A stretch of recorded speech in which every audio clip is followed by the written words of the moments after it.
श्रीयतिराजाय विवेकानन्दसूरये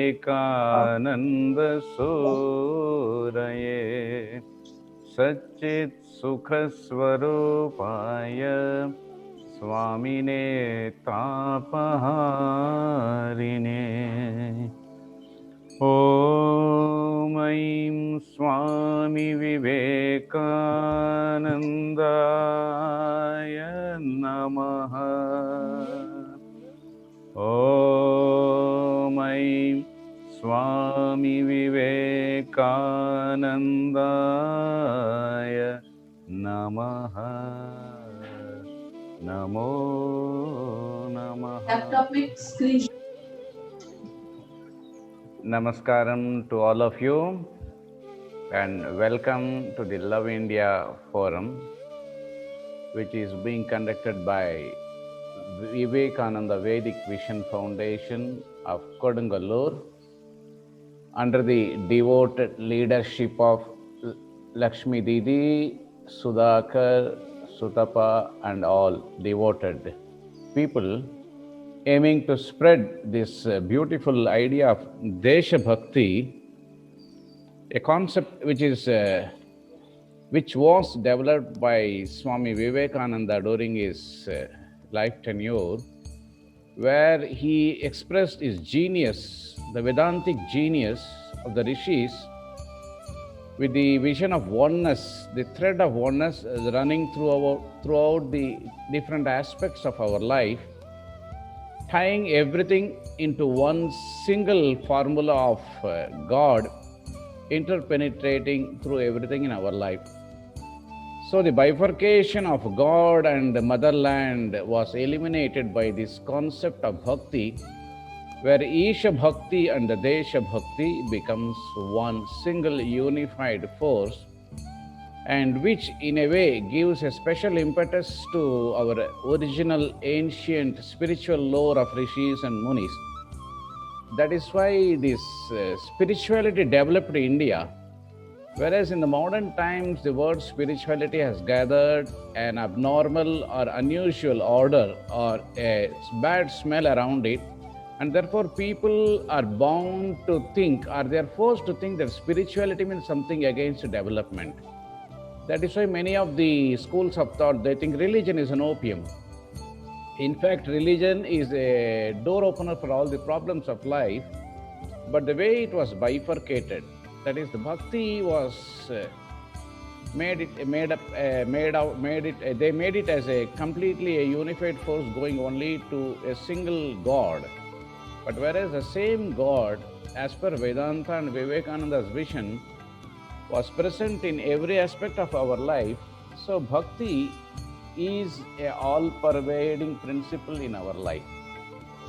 It is a total transformation of a man's heart. When bhakti comes, every aspect of our life should undergo a radical transformation. That is, when the heart of a man changes, and heart, the seat of emotion being the center of action, every action gets a transfiguration through the beautiful fragrance of bhakti. So a country also becomes an object of adoration, an object of worship. Country has got two aspects. One is the geographical aspects, like Ganga, Brahmaputra, Himalaya. Everything becomes holy and pious and is worthy of our worship. All the natural elements like rivers, forests, mountains, etc. And also the psychological aspect. Human beings also become an object of worship. So this beautiful combination of Desha Bhakti and Isha Bhakti was what made Swami Vivekananda stand in the forefront of the modern saints and sages, eliminating the difference between the spiritual and the secular. Otherwise, most of the people, they cry that spirituality is against secular development, etc. Swami Vivekananda, through the bhakti, which penetrates through the actions, karma bhakti or karma yoga, maintained that development of the land, the country, the motherland, depends essentially on this bhakti called as Isha Bhakti and Desha Bhakti combined into one force. That is why if you see the movie, it's a beautiful movie produced by Sudhir Phadke, who was a beautiful bhajan singer in Maharashtra. And the movie is on Veer Savarkar, and where they discuss and they feel that fighting for the freedom of our country itself will give rise to moksha mukti. That is, it's a total elimination of selfishness. And this was what Vivekananda has been stressing again and again, that once your heart is overflowing with bhakti, which means love unconditional, how are you able to withstand the sufferings of your countrymen, your neighbors? And this paradox was solved by Swamiji through the combination or synchronizing the Isha Bhakti and Desha Bhakti. And once this Isha Bhakti enters the Desha Bhakti, politics also gets purified, and that is what India is badly in need of. Many times when I go to speak, people ask me, was Vivekananda a politician? And I had to say, yes, but not from your point of view. He was a politician par excellence. And his politics was of a patriotic Desha Seva politics. Whereas the so-called politics, which is now called as dirty politics, is absolutely self-centered, corrupt, and it's a totally downgraded way of serving one's own interest and totally forsaking the country's development and progress, and many times putting the country also in the danger of other people's aggression and interference. So the transformation of the heart through the bhakti, which has got in it a total coverage, what in Malayalam they call a Sarvabhaumika Vikshanam, a all-comprehensive outlook or all-comprehensive vision. So when bhakti comes, it is not that we will sit in front of the deity or photo or worship him, weep or sing and glorify. It penetrates into every aspect of our action. Every karma becomes an expression of that bhakti. This is what they call as practical bhakti or prayogika bhakti. Then India need not struggle to create a Shuddha Bharat, because we love India. India itself is a representation and an expression and a manifestation of the God whom we love, and all Indians also become an expression of that Supreme Brahman. That is why one of the most daring words of Swami Vivekananda, being a sannyasi, who uttered these marvelous words, break down all your temples, throw away all your gods and goddesses, and for next 50 years, for the coming 50 years, if you can make India your temple and Indians your gods and goddesses, India will be free. This gives a clear and a very comprehensive understanding of what exactly bhakti means. Otherwise, the so-called bhakti becomes a very dry, cold-blooded and a very cruel way of looking at life. You are enjoying the bliss of God, but you are not affected by the poverty, misery, suffering and the anguish of the people surrounding you, in whom the same God is present. Therefore, Vivekananda says religion becomes a mockery. Religions of the world have become lifeless mockeries, he says. What the world needs is one burning love, unselfish and unconditional. So when such an attitude comes, we start loving all the citizens of our country. And as I am uttering these words, perhaps even most of us very close to Swami Vivekananda's ideas, they may also feel that perhaps it's a dream or it's only a vision or it's a utopian idea. That is like heaven. Most of us think there is a heaven. If it's a heaven, it must be here now. We must be able to enjoy now.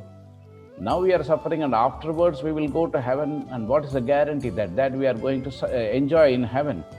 It's all a dreamy idea.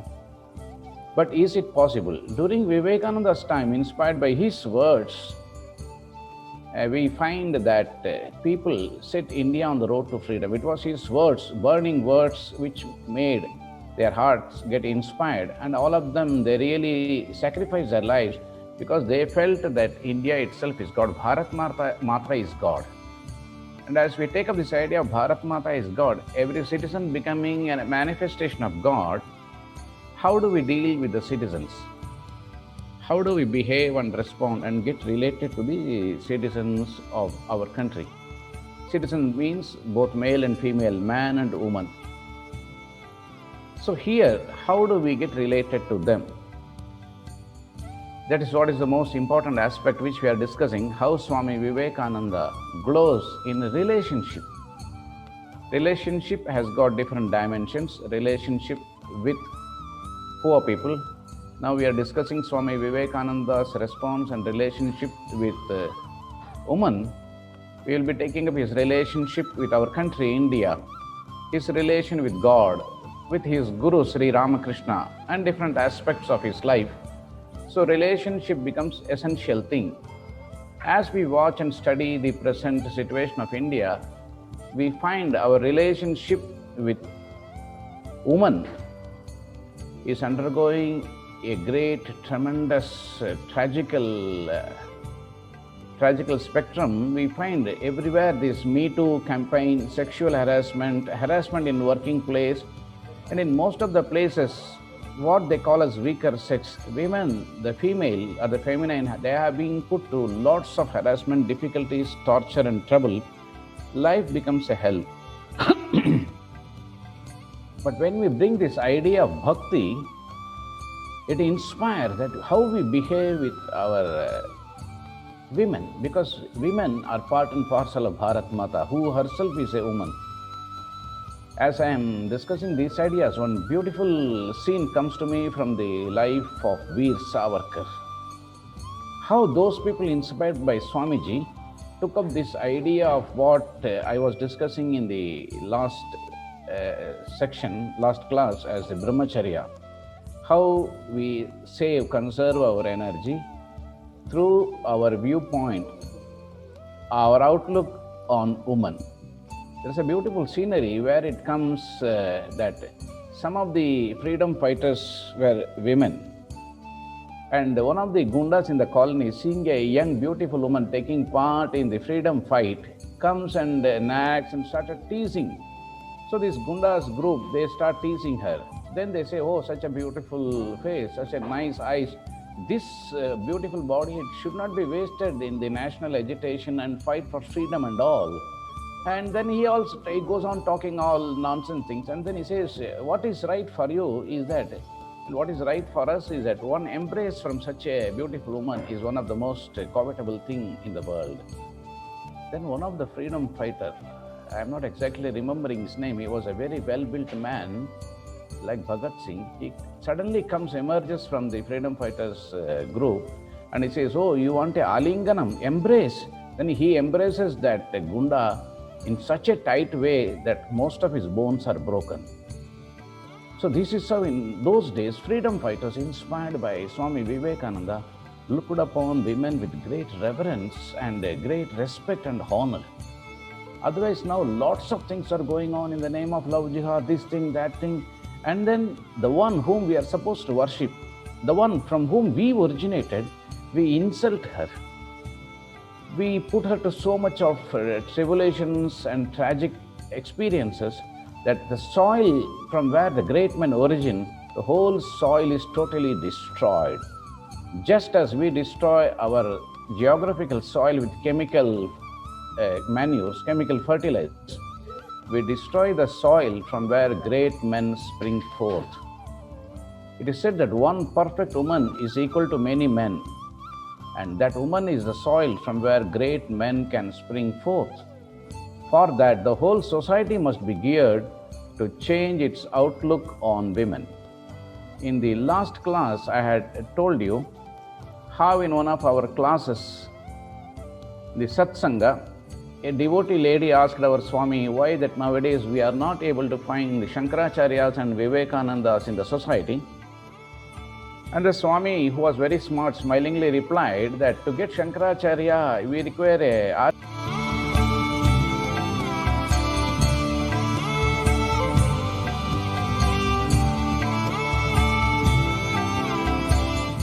We were talking about how these freedom fighters were very much inspired by this idea. Because as Swamiji says, the society as a bird has got two wings, man and woman. So without one woman, it is difficult for society to take off for progress and development. It is not a superstitious or a religious idea or a fancy.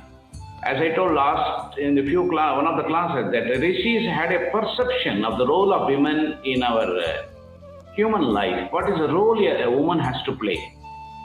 As I told, she is the soil from where great men can spring forth. Yes, it is okay that the seed is given by man, but if you cast a seed on a rock, nothing can come out of it. So, a seed cast on a fertile soil, which means a fertile woman, in the sense a good quality, pure, and a woman of great character. She alone can give birth to such a great soul. That is why in India, women were trained and they were given extraordinary importance, as we give in agriculture great importance to the soil, stilling its cultivation and fertilizing it with bioorganic manure, not with Western or chemical manure.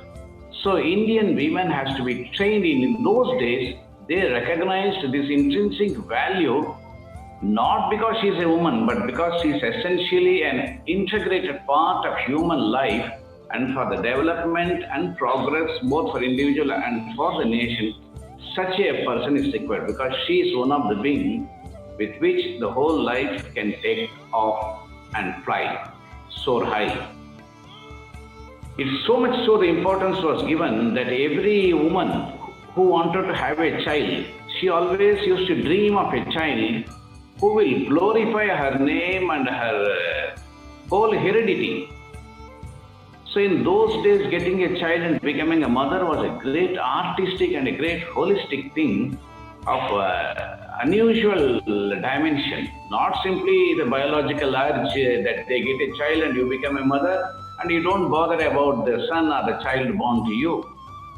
I'll quote one story from Tamil Nadu, how this becoming a mother and giving birth to a child was done in a very conscious, in a very voluntary and in a very decided and intelligent way.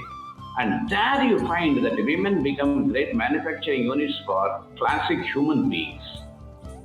There was a lady in India, I think perhaps I would have told it, but it is better to again and again narrate and repeat the beautiful and wonderful, inspiring things, that she contacted the astrologer to find out what would be the future of her child. It was in Tamil Nadu. The astrologer told that if at this particular moment, if a child is born, then the child will be an ordinary child, but mother and child both will be alive. But if after 1 or 2 seconds later, if the child is born, then the child will become a great significant person, contributing great things to society, glorifying his mother's name, but the mother will die. See, what a paradoxical thing and what a challenge. And what this lady do, this is a typical Indian Bharatiya Nari which we want now. The most courageous, the most sacrificing, most unselfish. And that is what makes a woman a mother, and that is such a person is required for India's national growth. Not only in the houses, in the school, in the colleges, in the nursing home, in the parliament, everywhere such a woman is required, because she is such a contributing counterpart. And one of the great causes for India's fall, which Swami Vivekananda diagnosis, is we neglected women. And before the women's liberation movement took off, it was Swami Vivekananda who spoke and championed the cause of women long before. And this lady, after hearing from the astrologer that after a particular second, if the child is born, he will be a great person, exactly 2 seconds before she told all the people nearby, kindly hang me upside down. And she knows that she is going to die. But her whole aim is how to contribute for the national development. This is something fantastic, because an ordinary woman aiming to contribute for the country's development is unimaginable. Because ordinary persons, ordinary citizens, they think, what I have to do? I am after all an ordinary person, a normal citizen. But this lady, after hearing from the astrologer that after a particular second, if the child is born, mother will die, but the child will be a great child, decided to die. See, this is something very, very, hair-raising, a thrilling thing. And she told, hang me upside down. The people nearby heard of her wish and hanged her upside down. As the first prediction that at this moment, this muhurtam, the child is born, both mother and child will survive, but child will be an ordinary child who was crossed. She told, put me down on the ground. Just 1.5 seconds were there. They immediately took her down and put her down on the ground. And within 1.5 seconds, she delivered a child and she died after delivering the child. See, this is a real eternal India which Swamiji wanted to bring again back. He says eternal India is still living like fire under the ashes. Only preach these wonderful, inspiring and thrilling ideas of Indian womanhood and develop them as much as possible. That is why one woman developing is equal to 100 men. A family gets educated. So many beautiful things come out into the society, but somehow we have reduced woman as a mere commodity for our satisfaction and gratification, and the whole curse of that comes to us. Now coming back to this story, the mother died and the child became the famous Chengorkan Cholan, who did wonderful things in Tamil Nadu, whose territory expanded to vast areas. He was called Chengorkan. Chengorkan means red-eyed Chola. Why is he called a red-eyed Chola king?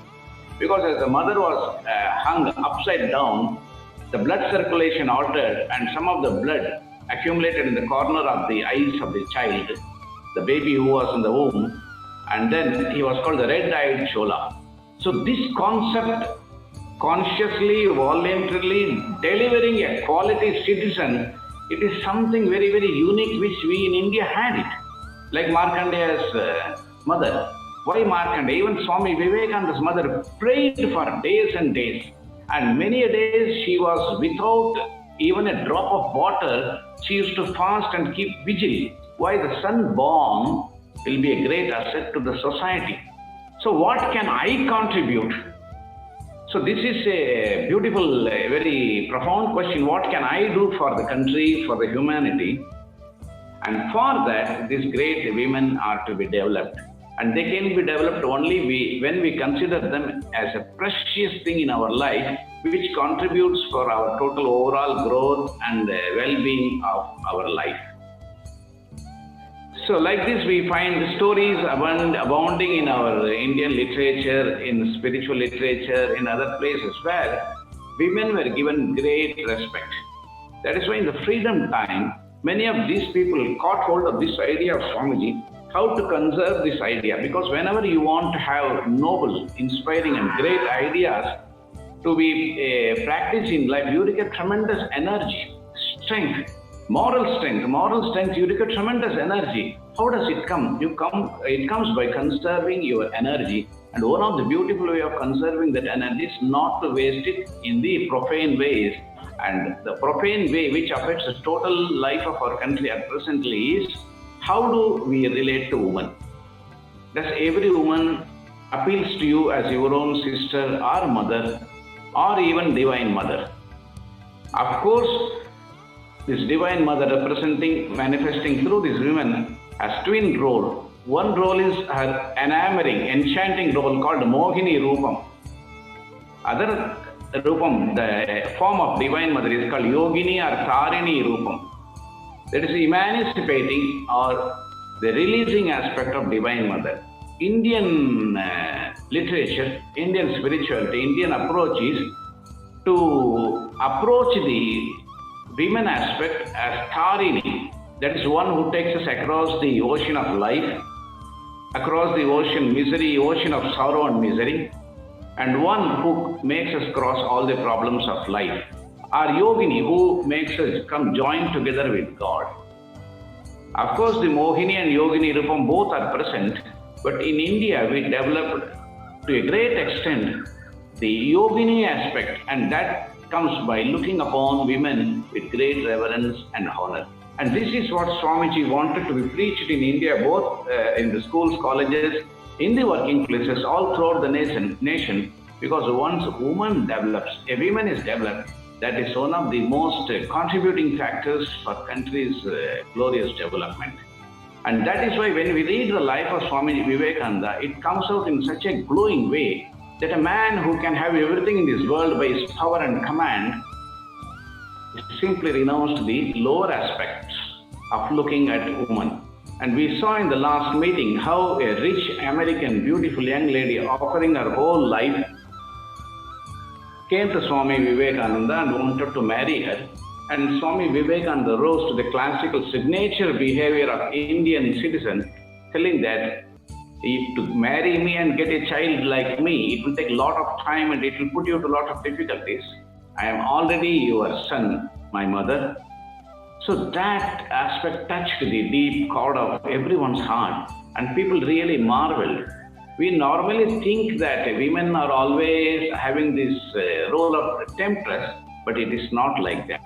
Swamiji again and again says that whenever you approach them in that great noble attitude, every woman in the world recognizes that and responds in that way only.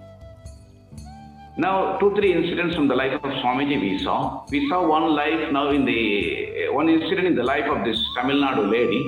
And we also saw one incident in the life of the freedom fighter who was a companion of Veer Savarkar. His name, Chandrasekhar Azad. He was a great man who was a very good bodybuilder, and he was a pahalwan.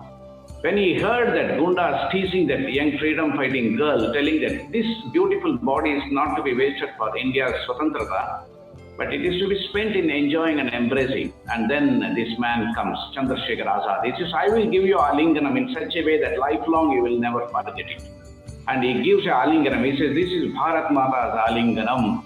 And he holds him in such a tight way that the bones of the ribs break, and that man almost collapses with a fractured rib bones. And he says, never in my life I will look upon a woman like this. He says, everyone is your Bharat Mata. Don't look upon your mother in such a wretched and dirty and vulgar way. And the whole group of Gundas go away. But whereas in India now you find many of the young girls and others are being put to lots of trouble. And every time such an incident comes, many of us are just closing our eyes because of our weakness. But if you are inspired by Vivekananda, maybe that we are not able to do anything practically, physically in the outside world, but our blood will boil. Why, Because if that girl happens to be your sister, or your mother, or a member of your family, how you will be able to tolerate it? You will feel like killing that man. Because how it is possible for you to tolerate and digest such an incident? It is as good as murdering our whole family prestige. But it is constantly happening, and the movies and the stories and the novels, everybody is delighting and highlighting this aspect.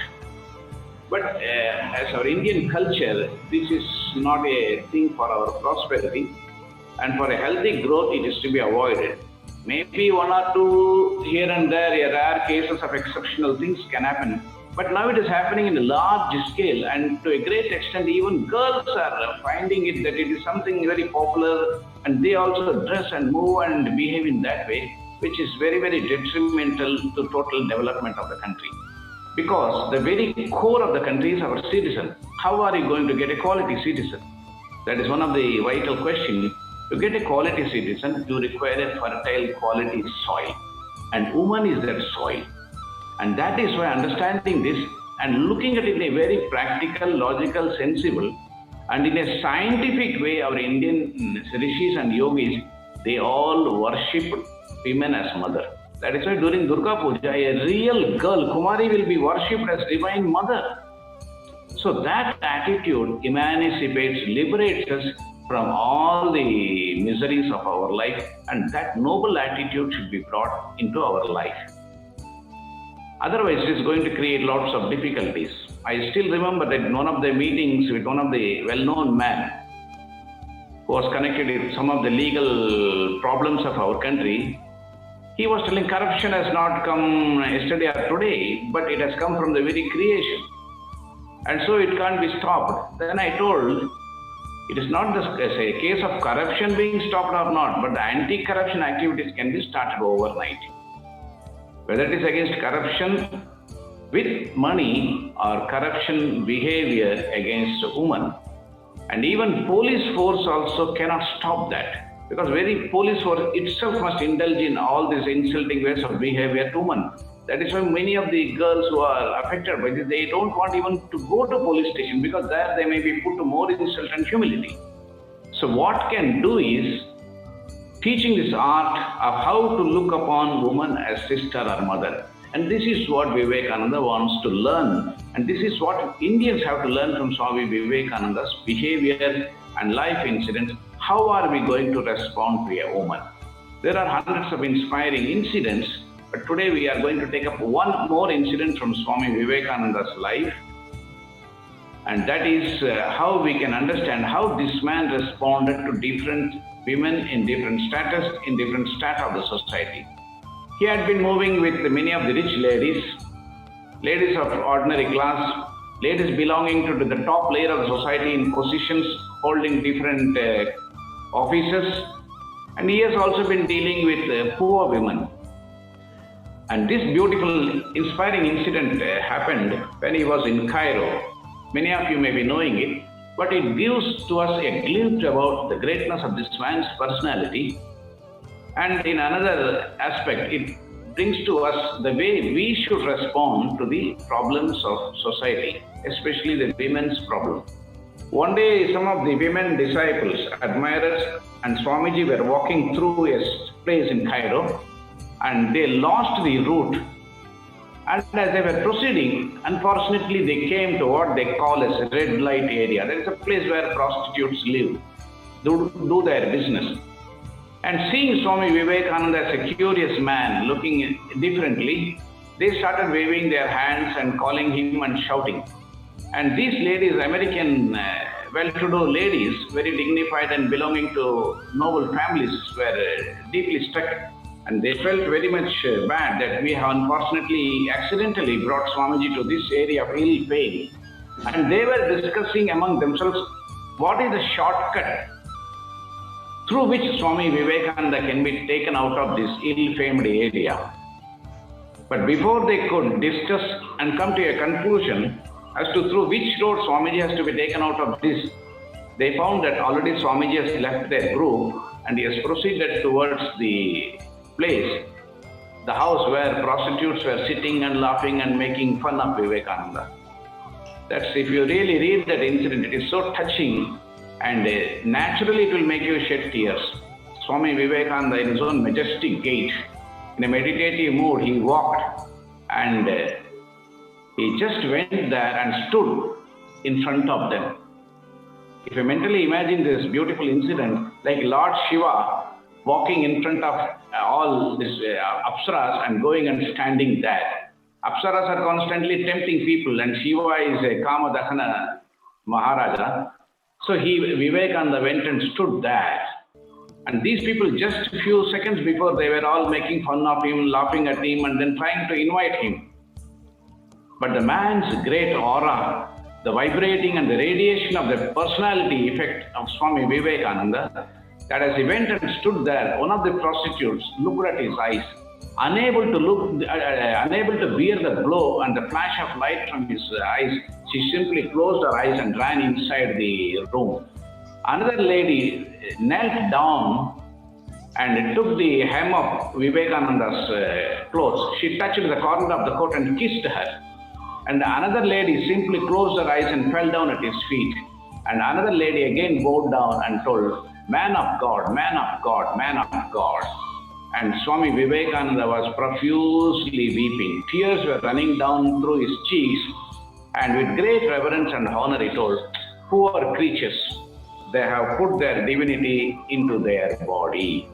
See, even among prostitutes, Swami Vivekananda could see the divinity and the Divine Mother.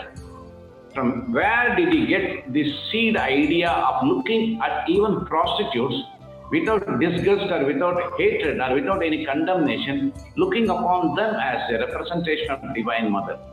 This is a great thing we have to learn in our life. Great things are to be preached. That is why Vivekananda says preaching this message is the life nerve of Ramakrishna Mission. Preach the ideas, otherwise it will die. In ancient times, these Vedantic ideas were kept in the hills, in the mountains, in the caves, and therefore it died, and society was deprived of this knowledge.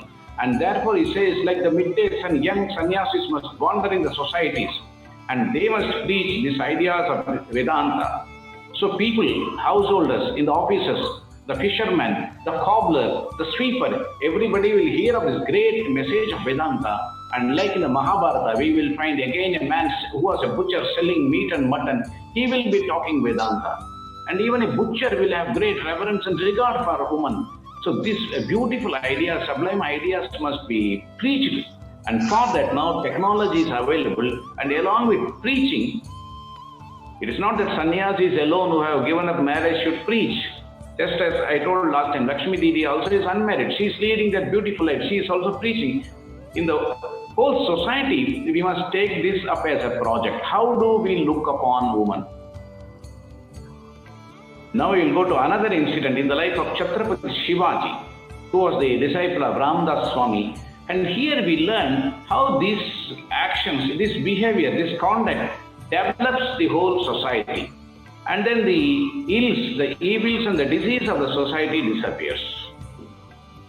Once there was a great war between the Mughals and the Maratha soldiers, and the Maratha kingdom won the battle.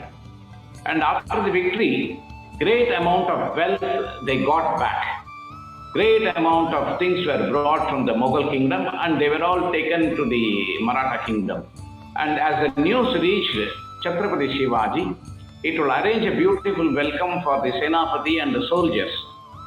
So the whole city was decorated and the victorious Maratha Sena, they came, and behind them great amounts of wealth and properties and everything came. Gold, ornaments, jewelries, diamonds, emeralds, costly things, and so many things were coming. And Shivaji Maharaja was raising his hands like this, acknowledging the war gift, and it will take it to our treasury.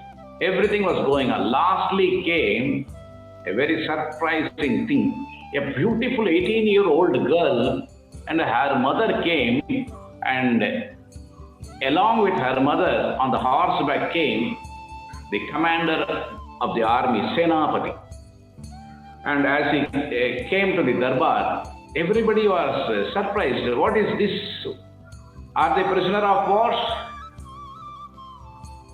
Then as they were all wondering, suddenly Chhatrapati Shivaji just raised his hands and asked, what is this? Then Senapati told, Maharaj, for you. Shivaji couldn't understand. It was for me, what? This beautiful young girl, the war gift, precious war gift for you I have brought, Maharaj, it is especially for you. Chhatrapati Shivaji's eyes became red. The face was emitting fire. Putting his hands on the sword, simply removed the sword, and Chhatrapati Shivaji stood up on his seat. And forever, Chhatrapati Shivaji stood in the memory of the whole Indian citizens for his wonderful behavior forever. He is in our memory, which is to be cherished. Chhatrapati Shivaji stood with his sword open, and then he shouted, Senapati Khabardar, warning Senapati, if in future any Indian will touch a woman of my country, his head will not be on his shoulder. Remember it forever, especially you, Senapati. And the punishment that I am going to give to you is, for life, whole life, take care of this young girl and her mother and see that they are not put to any difficulty. I am greatly tortured and troubled, and my heart is aching with pain that you have brought a young girl as a gift for me. Is it a gift? Women are to be worshipped, Senapati, they are to be worshipped. This woman can give birth to a Senapati like you. That is the beautiful behavior of Chhatrapati Shivaji. How our India developed. This is the real Hindu Samrajya.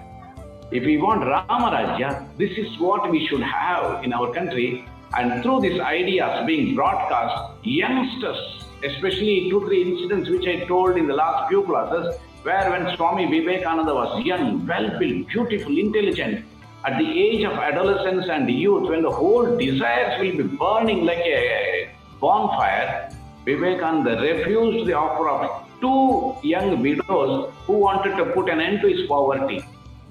Vivekananda wanted to test his endurance, his capability, and successfully stood against all the temptations of ease and comfort and profane enjoyments. And that is the character strength India is supposed to get.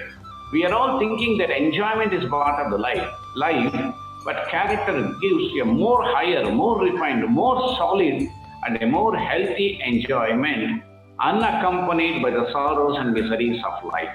Otherwise, anybody can enjoy, anybody can go in a licentious way, but it is going to breed, like mosquitoes breeding any amount of diseases. These are also going to bring any amount of viruses, and that is what is happening in our life.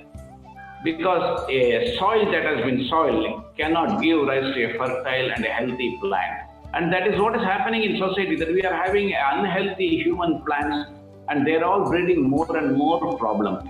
And therefore, the life incidents of Swami Vivekananda becomes a great and a glowing and glaring example for us to imitate, especially for the young Indians, both boys and girls.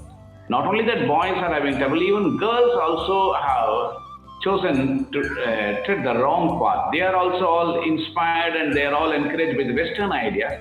But Indian idea is not at all like this. We need not wait for the Western countries to acknowledge, accept, and glorify this idea, and then they will come and teach us, and then we will say, oh, this idea of how to behave with women in an adorable way was our gift, and go on priding. Most of the time now also you will find Indians were great. They were great, but now they are not. And that is why we have fallen down. And Swamiji says one of the reasons is that we have neglected the development of women and we have stopped looking upon women in a honorable, worshipful, adorable way, which was our original culture. And that brought wonderful citizens, great, courageous, beautiful citizens came into our life. You see Ramayana, Mahabharata and all the great epics where we find great personalities coming. For that great personalities, you require a great mother. In Bhagavad Gita, where Arjuna puts a very pointed question to Krishna, when he asked Krishna, after listening to your advice, I have renounced the whole world and its enjoyments, I have taken to yoga. But if I don't achieve the goal of yoga, liberation in this life, what is the fate of me? What will happen to me? Will I lose the worldly enjoyments? And I have lost the spiritual goal also because I could not reach the yoga summit in this life. The goal of yoga I couldn't attain. Then Krishna gives a beautiful explanation that this does not go waste, Arjuna. Shuchinam Shrimatam Gehe Yoga Brashtopi Jayate. You are born again in the house of a Shuchinam, a very pious family. Shrimatam, a very wealthy, prosperous family. Tatratam Buddhi Sanyogam Labate Paurvadehikam. There he gets the memory of his previous life's connection and again starts practicing yoga. But before that, before a yogi is born, he will be searching for a suitable parents through whom he will be born. So for a yogi to be born, he can't be born to hear this man and that man, X, Z and Y. He requires a particular soil, a particular combination of situations where he can come and blossom. A thing that is growing in the cold heights of Himalayas cannot be grown in the deserts of Sahara or Thar deserts of Rajasthan. What is growing in the desert of Rajasthan, it cannot be grown in Himalayas. So what is grown through a pious mother cannot be grown through an ordinary mother. So to create a pious, beautiful, healthy, solid, fertile ground for our Bharata Mata, we require a wonderful, beautiful attitude, a reverential, worshipful attitude towards women.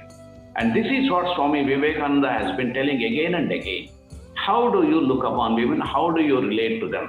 Because most of the crimes which are happening is happening because we have not developed the attitude.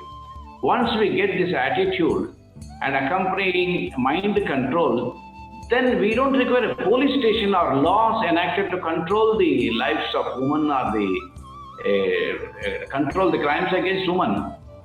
Because most of the time or many times we find the people who enact the laws, they themselves commit these crimes. So in Hindi they say, Baad ped ko kha gaya, paudhe ko kha gaya, fence eating the plants. So the mental attitude can come only through the idea and then practice, and the whole society must respond to it. Nowadays, some of the youngsters inspired these ideas. They have brought this into the film, but most of the time these films don't successfully click in the social media. They get some appreciation and they die. But only in the films where they are ill-treated, they are shown in a vulgar way, people enjoy. What does it show? You enjoy as per your mental attitude and as per your mental disposition. What is the condition of your mind? How are you able to enjoy a woman being insulted on the screen? If it happens to you, can you enjoy? If it happens to the women in your house, can you enjoy? If you put this question, our mind will not accept it. So this is the question Swami Vivekananda asked. When somebody asked him, what is morality and what is immorality? What is moral and what is immoral? He gives a very simple but a very emphatic answer, where he says, what is good is moral, what is bad is immoral. And the questioner again asks, how to find out what is good and know what is bad? Again, he gives a very lucid explanation. Whatever is selfish is bad, whatever is unselfish is good. That means what is unselfish is what you don't want, you should not do to others. That is what is called unselfishness. Suppose if my mother is kidnapped and abducted and people do something, I cannot accept it. So unselfishness is do to others what you can't accept that you don't do to others. If your women in the house, if women in your house should not be ill-treated, you also should not ill-treat other women. If your property should not be stolen, you also should not steal others' property. For that, a beautiful, wonderful, uplifting outlook is what we need in our life. So how is it going to come? The idea is very, very clear. Every action is backed first by a thought in the mind. And thought comes through either listening to the good ideas or through reading both audio and video. Either you listen, it's audio, or you read. See with your eyes and read. So through these channels, spread good ideas, and culture comes through ideas, through listening. Parents should tell you, teachers should tell you, elders should tell you, and the media in the society should courageously take up this and do it. I remember once in Coimbatore Bharati Vidya Bhavan, they asked me to inaugurate the 150 study centers during the 150th Vivekananda celebrations. And they told Swami, you give a talk how this 150 Vivekananda study circles can inspire youngsters. I just asked 3 small questions to them. I asked, who manufactures alcohols and put a label on them, drinking alcohol is injurious to health? Children, youngsters, and all the students shouted, elders. Then I asked, who directs and produces adult movies? And always they say youngsters should not come, and put a symbol on the adult movies so that persons below the age of 18 should not come. Elders, all the students shouted. Then I asked, who produces cigarettes? And then write on the cigarette packet, tobacco is injurious to health. Elders. And I told, these elders want you to be Vivekananda and Buddha. Is it possible? Then the organizer asked, what is the way it can be a good example? Then suddenly someone shot a question, are there not good people in the society? I told, definitely there are good people in the society, but they are mostly invisible and unseen. It is bad people they are able to see. They are more potent, more forceful, more powerful. So they are forced to see these examples, and these people are paraded as successful people. So what is called as big man becoming successful, not a great man becoming successful. A great man can be a scavenger, can be like a butcher in the Mahabharata, or can be a housewife who taught the yogi a great lesson. It is not that the man who sits in the post of a chief minister, a prime minister, or a collector, or a police officer, or a company CEO, they are all big people. There are many terrorists who are big people, underworld smugglers, they are all big people. Cinema stars are big people with wealth, money, power, status. They can have gundas and hit you and make you silent, but they are not effective people. Real effective people are the great people. So we should always distinguish between a great man and a big man, and to get a big man, you require a good, extraordinary woman, and to prepare that woman is one of the part of our life. For that, these great ideas of reverence, respect, honor, and adoring woman is very, very essential. The moment this happens, you will find that great amount of prosperity, joy, mirth, and festivity will start in the society, because women are so safe that the whole full potential will come out. More and more they feel safe, more and more their response to men folk will vanish as Mohini, and they will manifest their Yogini Rupam, and they will also deal in an honorable way. So where do we get these examples? We get the example in the life of Chhatrapati Shivaji, in the life of Swami Vivekananda, in the life of many rishis and munis and yogis we get, and many great women, they have behaved with women in the typical Indian classic behavior, where they have shown that every woman is to be adored and respected. So with this today's session, we will end up Swami Vivekananda's response to women. But in the next forthcoming classes, we will take up Swami Vivekananda's ideas on women and women's development, and how Indian women expressed their divinity and their bravery and their all great cultural conducts and behaviors that we will take up in the philosophical part of Swami Vivekananda's these discussions. In the beginning, I am discussing only some of the incidents through which Swami Vivekananda expressed what he taught. Talking any fool can do, any idiot can talk, but how a man walked, that is a real proof and evidence that this man's talk is worthy of emulating and worthy of listening and practicing in our day-to-day life.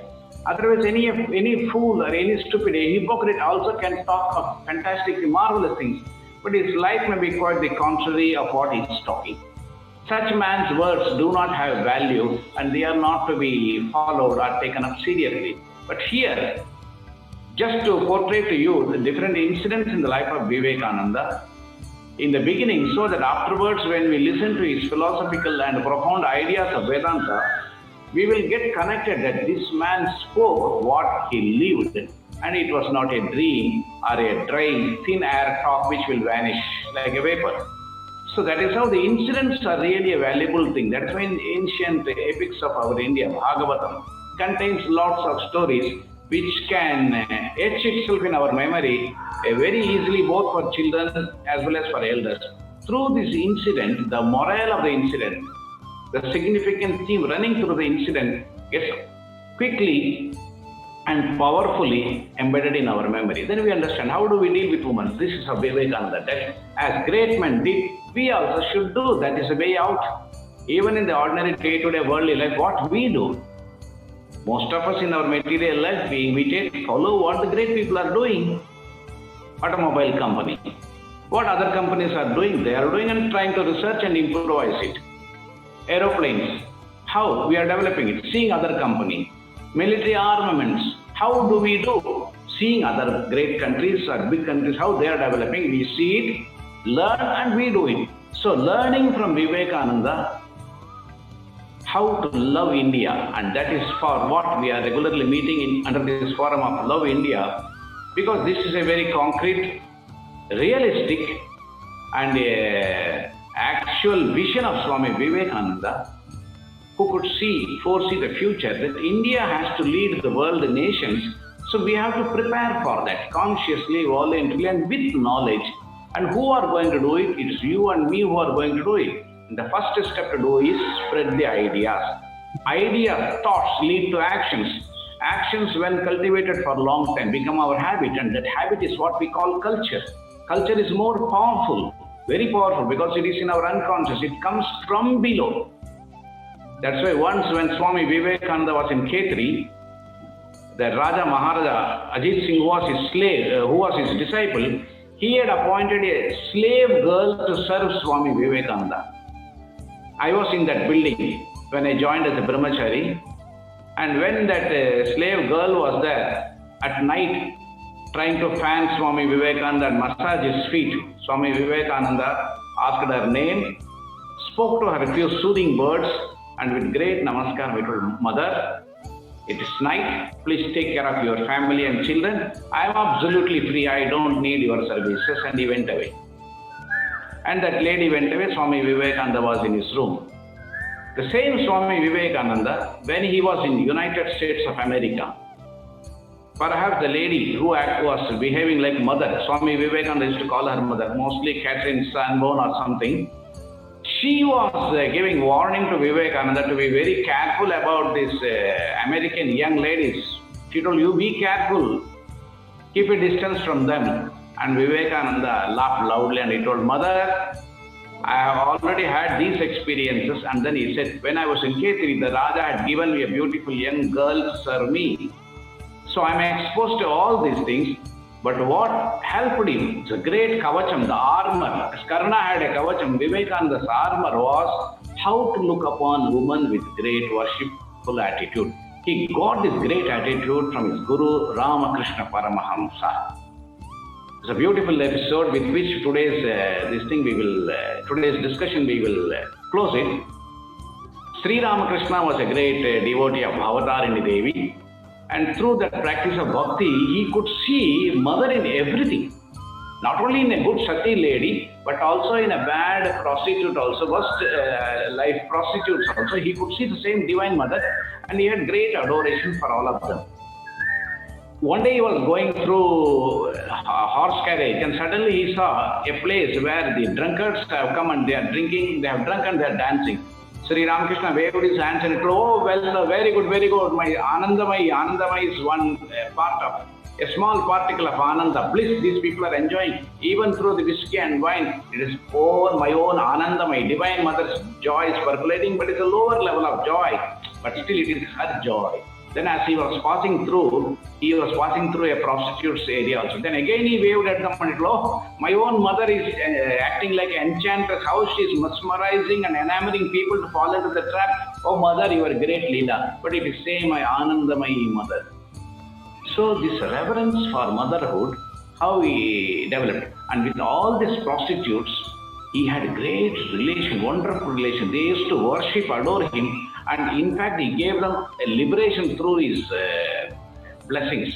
Many prostitutes suffering. They're all leading a very bad life. Every one of them knows that their life is a vulgar and a wretched life. The whole society is using them and crushing them under their feet. But Sri Ramakrishna had great compassion. The Karunyavadi, Karunamayi, his name is Karunamayane. So he told the whole society is utilizing them, and ultimately they are spitting on them. But after all, it's my own mother who is coming in this form. So how can I look down upon them? So Sri Ramakrishna showed them the spiritual path for liberation. And many of these actresses in Girish Chandra Ghosh, they used to literally worship and shed tears at the feet of Sri Ramakrishna. So one day during his period of sadhana, this is a very touching and very beautiful scene. It should be taught to all our youngsters, boys and girls. That is how the Ramakrishna Vivekananda message becomes very profound if we are serious. So seeing Sri Ramakrishna behaving in that ecstatic mood, many used to call him mad. In fact, the Rani Rasamani's son-in-law also thought he is mad. And as is in the normal custom and usual practice among the society, somebody is abnormal, we think putting him in a bondage of marriage will solve all this problem. What they call Tamil as kalkat, tie his legs like that. Kalkat means he can't move, like a bullock or a cattle or some animals are tied. Marriage is the tie, bondage, so that you can't move. So marriage is not something to be glorious. They used to think, society people think that, put it under that trap of marriage. So how to put it, bring down his energy and put him down. So Mathuranath one day thought that because he's unmarried, not leading a married life, that is why the energy is being disturbed and he's losing his cool-headedness and balance of mind. And that is why his behavior is little erratic. So he secretly arranged two prostitutes to go to Sri Ramakrishna's room and tempt him and put his mind down. So the famous prostitutes, two prostitutes from Calcutta come and they go to Sri Ramakrishna's room. Of course, when you read Gospel, you can understand it is not the room. The whole area will be vibrating with divinity and spiritual waves, and great amount of purity and ecstasy will be vibrating in the whole Dakshineshwar area where he was living. I heard incidents from the book of Swami Vivekananda's brother Mahendranath Datta, that where Sri Ramakrishna was sitting, a great force or energy will peep out of windows and doors like the flame of the fire. And whoever comes in touch with that spiritual flame, they will all be feeling blissful and uplifted and pure, and they will feel that they have lost the body consciousness. And they used to feel that they are one with Sri Ramakrishna, the embodiment of love. So when the prostitutes slowly came and entered the room, perhaps they must have felt mesmerized by the divine love of Sri Ramakrishna. And they go on talking to Sri Ramakrishna in a different mode, in different patterns to put him into the network, their own network. It's called the Maya's net. But they found that every effort of them is getting defeated and their efforts are becoming futile. Then suddenly one of the prostitutes, getting a hint, eye signal from another prostitute, comes near Sri Ramakrishna, was sitting on his cot, and she very sweetly and gently asked, did you not feel like marrying? That's a beautiful question, slowly bringing the mind down to the mundane level so that the body consciousness will come. And Sri Ramakrishna says, marriage, but yes, that's there. But how can one marry his own mother? This is something fantastic because Sri Ramakrishna saw mother in his wife Sharda Devi also. That is why he could not lead a normal so-called physical relationship marriage with his wife. He elevated her to Tripura Sundari's level and worshipped her and fell at his feet. Somebody told, oh, Sri Ramakrishna is a hand-picked husband. It's a bharya adime. He's a slave of his wife. He fell at her feet. Somebody told Sri Ramakrishna never fell at the feet of Sharda Devi. He elevated Sharda Devi to Jagadamba's Simhasanam, putting Sharda Devi as the world mother, divine mother. Then he fell at the feet of the mother, divine mother. Falling at the feet of mother is a glory for every saint, and every saint is doing that. We sannyasis are not supposed to touch the feet of the father, but we are entitled to touch the feet of mother and make namaskaram. That is the glory of Indian spirituality, that even a sannyasi, monk who renounces woman and gold, he also literally worships mother as goddesses.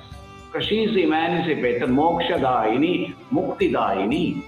So the prostitute comes near and asks, did you not feel like marrying? And Sri Ramakrishna gives a very confusing answer for them. If you see mother in every woman, how can you marry? Then she was a little perplexed. How can you see mother in every woman?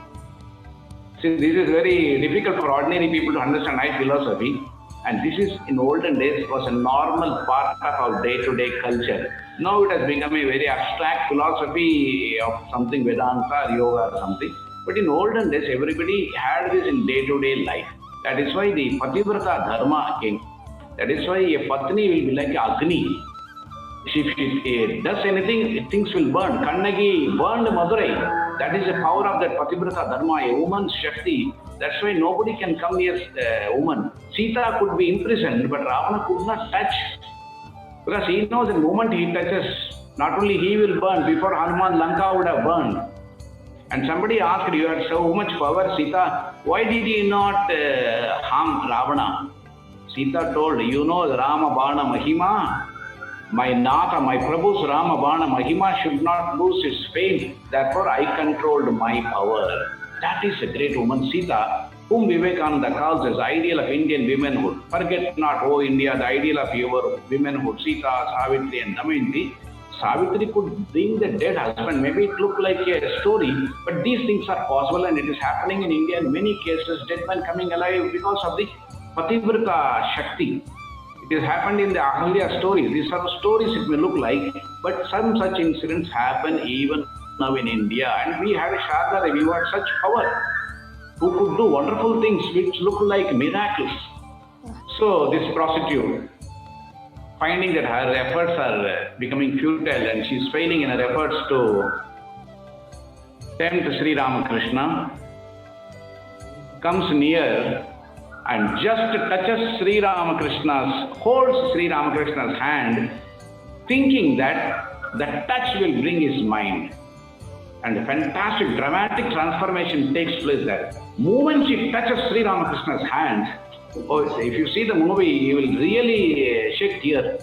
Sri Ramakrishna gets up, getting the touch of that prostitute. Great transformation. Sri Ramakrishna suddenly sees that prostitutes get transformed into two Kalis, not one Kali. Two Mother Kali are standing in front of him and he says, Ma, Ma, Ma, Ma. This is Indian spirituality. This happened in Dakshineshwar.